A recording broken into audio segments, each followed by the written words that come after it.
Hey guys, it's Sarah, and today I'm going to be doing kind of like a first impressions video, but also kind of like comparing two products just to see which one's better, because I've never tried this one before, but I've used like the higher end version of it for a couple years now, so I just kind of wanted to try out the more cheap version of it. And I'm trying the Real Techniques Miracle Complexion Sponge, and of course that's a dupe for the Beauty Blender. Okay, this is so dirty, that's disgusting.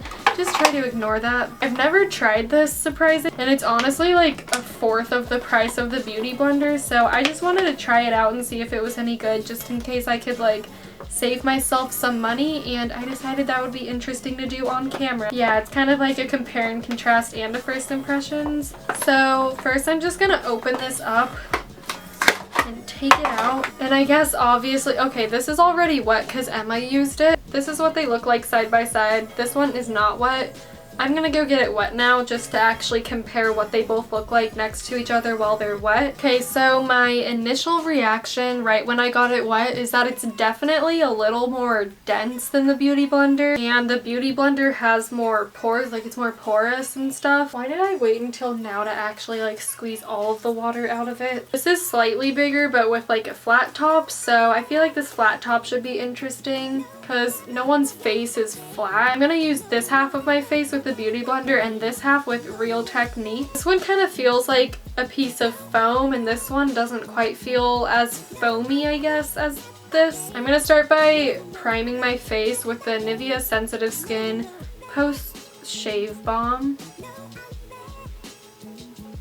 Now that my face is all primed for foundation, I'm just going to take my L'Oreal Pro Glow foundation that I always use, and I'm going to start with this side of my face, and I'm going to be using the Beauty Blender like I said before. I'm just using this one first because there's not as much of a reaction from it since I use it literally every day. Okay, so got this half of my face, and now onto the other side so I can try out the Real Techniques sponge for the first time. Okay, now for the moment of truth. I think I'm going to use the flat side just because that's what seems right. So far it's not so bad. I will say that the foundation does clump up a little more on it. Like, I don't know how to describe it, but so far it doesn't look too different after I put it on.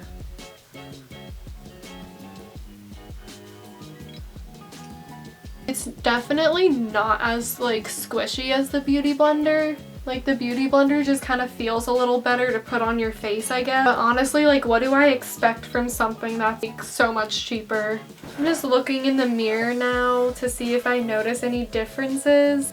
It almost seems like my Beauty Blender side has a little bit better coverage. Like this one just kind of seemed like it rubbed it off a tiny bit. I don't know if I'm just like saying that because I'm biased or something, but I guess the overall difference is that it's not as like nice to put on your face, I guess. It definitely feels a little different because like I said, it's way more dense than the Beauty Blender, but it's not like awful. It's not like I'm in pain when I'm putting it on my face, or even close to in pain. Now I'm just gonna do my concealer and start with the Beauty Blender. I feel like this one will be more noticeable with the difference. My under eye circles are pretty dark if you can't tell. It might not really look like it on camera because of my wonderful lighting, but yeah, I just did it how I normally do it with my Beauty Blender. And now for the Real Techniques side. So since I always use the pointed side on the Beauty Blender, that's the side I'm also going to be using on the Real Techniques side.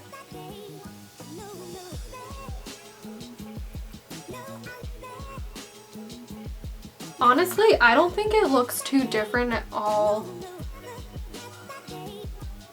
It's really hard to tell. Like, I honestly don't think there's any huge difference. The only thing, as I was putting this on my face, I did notice that it's a lot more like fat compared to this. Like, this definitely is more of a cone shape than this. This is more like round, so it's easier to like get the tip in the corner of your eye as opposed to this side. It's kind of a little obnoxious, but again, It's a lot cheaper. I'm not expecting it to be amazing. Like, I'm not expecting it to be the same quality as like a fucking $20 beauty blender. So I decided I'm also going to be using my NYX Wonder Stick for a stick contour to see if that would be good for blending it out. So of course, first I'm going to start with the beauty blender side and blend that out.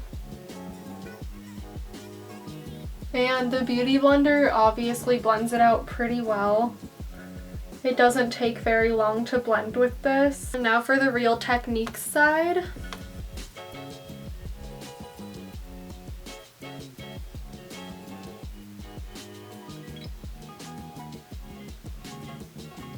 I almost feel like it's more noticeable on this side.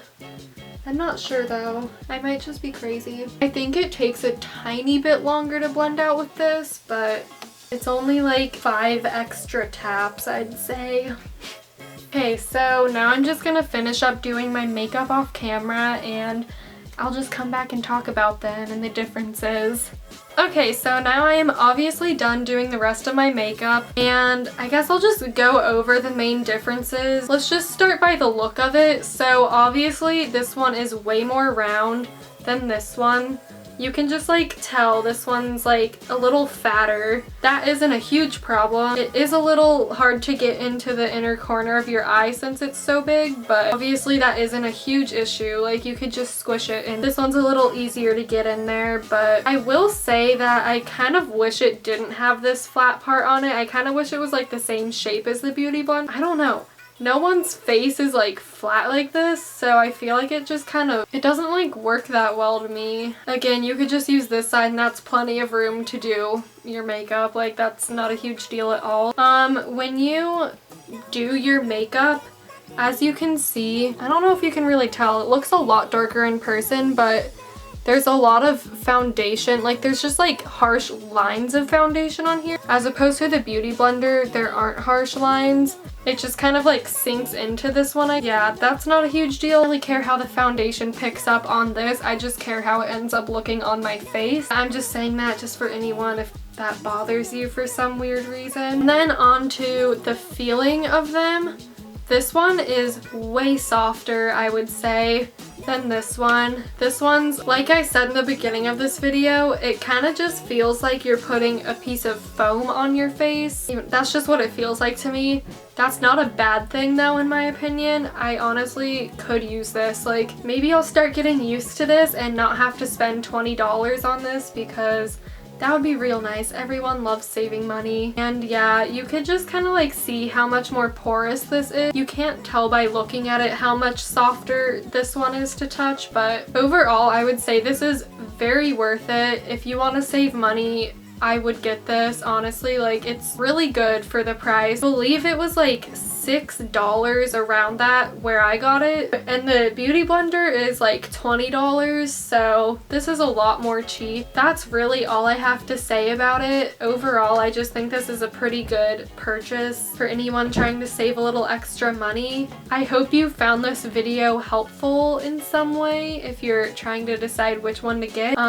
Don't forget to subscribe to my channel for more like first impressions kinds of videos, because I really like doing first impression videos. Don't forget to like this video and leave a comment below if you've tried both of them, which one you like more. Follow me on all of my social media, which is always linked below, and yeah, bye!